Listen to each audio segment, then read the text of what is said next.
Hey Queens, how are you? Welcome back to my channel. It is Tuesday 7/16 and I just wanted to hop into the next video. The day before yesterday I uploaded a video. Was it the day before yesterday? Yeah, I think it was the day before yesterday. I uploaded a video on why I left counseling. But I wanted to talk a little bit more about the topics that we touched upon in counseling. And I'm not going to get into specifics on my clients, my former clients, because, I wouldn't break the confidentiality rights. Even though I don't work with them anymore, I still respect their privacy. So what I wanted to talk about was the red flags. For a lot of women, and I spoke about intuition before, right? But there are also signs that we see, or red flags that we notice, or red flags that come up while we're dating someone. And I just wanted to talk about a few of them because in one way or another, we've all seen them. And so when you're in an intimate relationship or you're dating someone, and excuse if I look down, but I took some notes. These are the things that you should look out for. I'm not saying that all men are like that, or if you are in a same-sex relationship, I'm not saying that your partner is like this or that all the people that you date are like this. I'm just saying that I just want to point out certain red flags that you should look out for. And the following red flags are the ones that came up the most during my counseling session with certain clients. So now I'm going to talk about them. The first one that I remember was when they exaggerate their stories. When they can't tell you a simple event that happened, they have to elaborate. And I'm not saying that everybody that exaggerates is lying or it's a red flag. I'm just saying that if you're dating someone and they continuously do this, you might want to question them. So let me tell you something really quickly with the exaggerating stories. When I was in junior high school, I had a little boyfriend. He was my first boyfriend. And he was so, well, in my opinion, he was so cute, right? But he was a liar. He was a liar and he was an exaggerator. And I remember even at that age, I was 14? I already knew the difference. I already had that inkling that something wasn't right.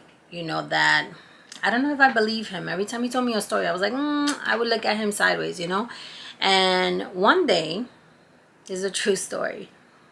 One day, I was in school and he cut out. And I was looking for him and he was nowhere to be found.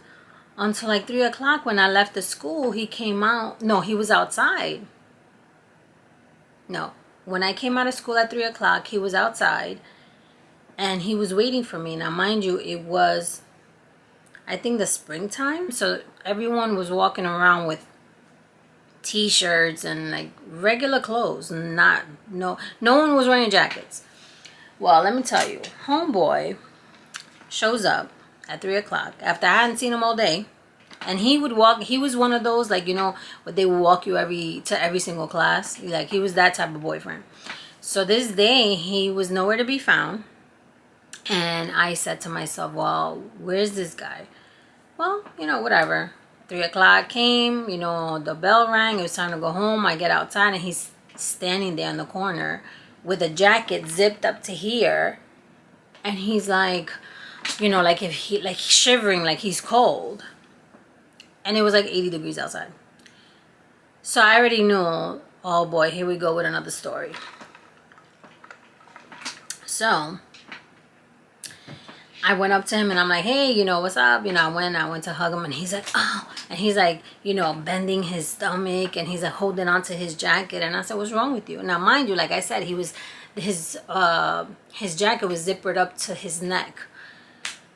And I was like, something's, and in my mind, I'm I was playing it off I didn't, notice anything. But I was looking at him oh man, I'm going to catch him in something. And you know what? I did. So he comes and he's like, hey babe, he's like hugging me and stuff. And I said, you all right? He's like, yeah, I was in a fight and these guys, they beat me up and they hit me with a chain and I'm like all bruised up. And I was like, well, then let's go to the hospital. And he was like, no, no, no, no, no. I don't want to go to the hospital. I don't want my mother to know. And, I just want to walk you home, make sure you're safe. I was like, okay. So we walking, towards my house and everything. And we were walking towards my block and there was a red light, so we couldn't cross. So I went to hug him and he was just already relaxed.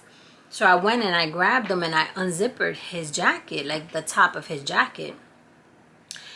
And you know what I found? I found 2 huge hickeys on his neck. And I was like, oh, so that's what happened? You cheated on me? And he was like, no, it was this gang. They hit me with a chain and I'm all bruised up. And I said, you only have 2 bruises right here. There's nothing wrong with you. And you know what happened? He fessed up. He fessed up. He said he was hanging out with his ex-girlfriend during the day. And I was like, you know what? You'll never see me again. You will never see me again. So that's an example of an exaggerated story, and that was a red flag for me. So needless to say, young Jessica was like, you know what? You're never going to see me again because you cheated on me. I mean, it was innocent. All we did, honestly, was like really hold hands. Like there was nothing major in my junior high school romance, thank God. So there was no love lost. And I told him never to look for me again and please lose my number. And he was like, oh, but I love you. Okay. So that's an example of an exaggerated story. If you hear those constantly, please be aware. The second one that came up through my counseling sessions was superficial conversations. When you're with someone who really cares for you, who is really into you, they want to know everything about you. Let's say you're dating, right? And they're getting to know you. They want to know about your life, your background, your family. But then there are some conversations that are really, really, like I said, superficial. Sorry, I had to delete some things on my disk. So where was I? Oh, yes. So superficial conversations. That is when your partner really, or the man or the woman who you're talking to, really has no interest in what you have to say. They don't have interest in what you do, what you're about, your family, your background, your career, your passion, your hopes, your dreams, nothing. Superficial conversations are just one-sided. The person that you're talking to or that you're dating, all they want to talk about is what's on their mind. And when I say one-sided, I really mean one-sided, because usually the conversation is led by what they're interested in. And this is not to male bash or anything, because there are very, very good men in this world. And so I would never speak ill of them. And I've dated wonderful men, but some men lean into the conversations of, or the topic of sex, and if they only want to talk about that, or they only want to talk about their car, the money that they have, nothing deep. There's no deep conversation about, what you want to build together as a couple, where you see yourself in the future. If you can have a conversation that involves both of you, that is a superficial conversation. I'll give you an example of when I went through something like this. I used to date this guy. He always wanted to talk about how his day went, and he would complain about, I don't know, his boss, and it was just like really boring conversations. And we would talk about politics or what was in the news and everything, and once in a blue, he would ask me how my day went. Oh, how was your day? How do you feel today? But he never asked me that. He always talked about what he was interested in talking about. And you know what I realized? He never asked me about my culture. He never asked me for, anything about my family, and I realized that the conversations that we were having, it wasn't even a conversation. It was a one-sided talk. He would get on the phone, talk to me about ridiculous things like his car, his job. He never asked me about my feelings or my hopes and dreams about my future. He never asked me about my career. He never asked me about school. Definitely never asked me about family. And so our conversations were pretty superficial and one-sided. So if you see that your conversations are one-sided, so you may want to ask him or her, hey, can we talk about my life? Can we talk about my stuff too? Because you are important, and everything that surrounds you and everything that you're involved in and everything in your life is important and should be spoken about. Another red flag is when a person flip-flops their attention. And what I mean by that is they don't know. One day they're cool, one day they're not, one day they're cold, one day they're hot. One day they want to be with you, one day they don't. One day they call you, the next day. I know that things happen. I know that life is busy. But a person who really wants to be with you and spends time with you, it's effortless. They don't make excuses for anything. I had a client once who was in a relationship with her boyfriend, and her boyfriend would flip-flop a lot. And I call it flip-flopping because it's just, that's how I saw it. I mean, that's not a medical term. That's not a counseling term. I'm just saying it. That's how I see it. They flip-flop, right? So she was dating him, and then he found someone else, and then he left her for the other woman. And then I remember we were speaking about it during counseling, and she said to me, now he's back. Like a couple of weeks later, we were talking about him, and she's like, oh, well, he's back. And I said, oh yeah, he's back. She was like, yeah, he wants to be with me again. And then he would do the same thing. Somebody else caught his attention, and you know what? He ran to the next person again. So that is flip-flopping. If a person cannot make up their mind, listen, if they want to be with you, they're not even going to be worried about the next person, on the street, because you are going to be the center of their attention. You're going to be the apple of their eye.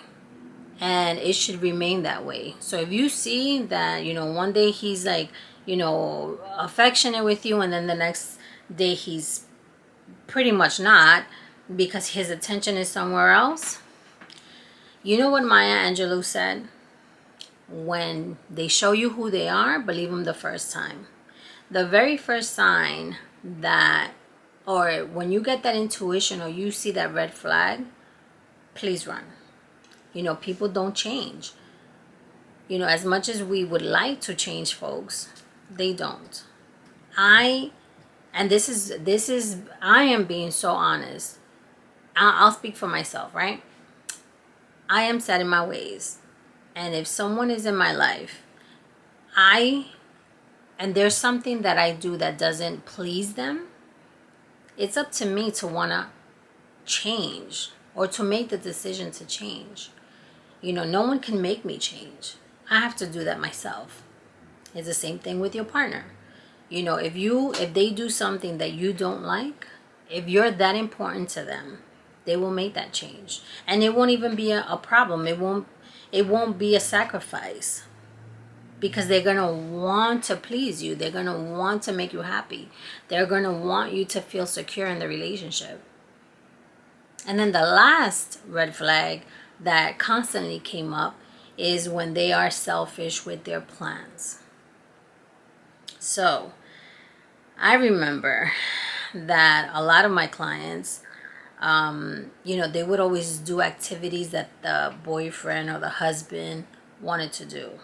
So I will give you an example. A lot of the clients that I counseled in the past, their significant others, mostly were men, right? So their husbands, their boyfriends, their children's father, they were into sports, whether it was soccer, football, whatever, right? And so the weekends was dedicated to sports for the men, because Saturdays they will go to the park, and have soccer games, watch soccer games, or participate in games. And some were football fans, and they would spend their Sundays watching Sunday football. They had to plan their lives around these sports events. And their partners never said, hey, what would you like to do this weekend? Because it wasn't important to them. And so if you see that your partner only wants to make plans that accommodate his interests, that's another red flag. Your partner should participate in whatever your interest is, because your interests are important. A relationship is two, right? And it should be a 50-50 relationship. And it's not always like that. Like I said, I'm not saying that these are red flags for everybody and everything is a red flag. I'm not saying that. But just pay attention. If you're in a relationship and you find yourself questioning yourself all the time, man, I always do what he wants. Well, I always visit the state that he wants to visit. Or, we only talk about him. Or he never asked me about my family. These are the things that come up in a relationship. And if you've been together for a while, those issues should not linger. I am of a strong belief that when you see something, say something, right? But if you see something that you are not comfortable with, if you experience something in your relationship that you kind of question, there's nothing wrong with saying, hey, can we talk about this? Because if the person that you're with values you, your mind, your spirit, your heart, they will take the time to talk about whatever's bothering you. There's absolutely nothing wrong with expressing how you feel. Absolutely nothing wrong with expressing how you feel. If you're in a healthy relationship, believe me, your partner wants to know how to improve upon your relationship. Your partner is dying to make you happy. So whatever feedback you give him or her, they're going to welcome. And they're going to make adjustments.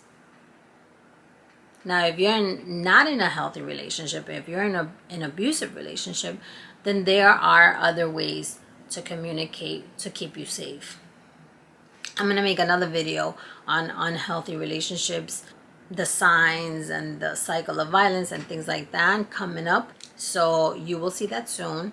But today I just wanted to talk about, little red flags that often come up in relationships that sometimes, we don't really pay much attention to, but they're there, and when you don't address them in the very beginning of your relationship, then it'll always be that way. And I wanted to share that with you. You are very valuable, and everything you have to say is important, and everything you have to share is important. Thank you for stopping by again today. Tomorrow I will put out another video. Also, if you don't know, I have a Spanish channel.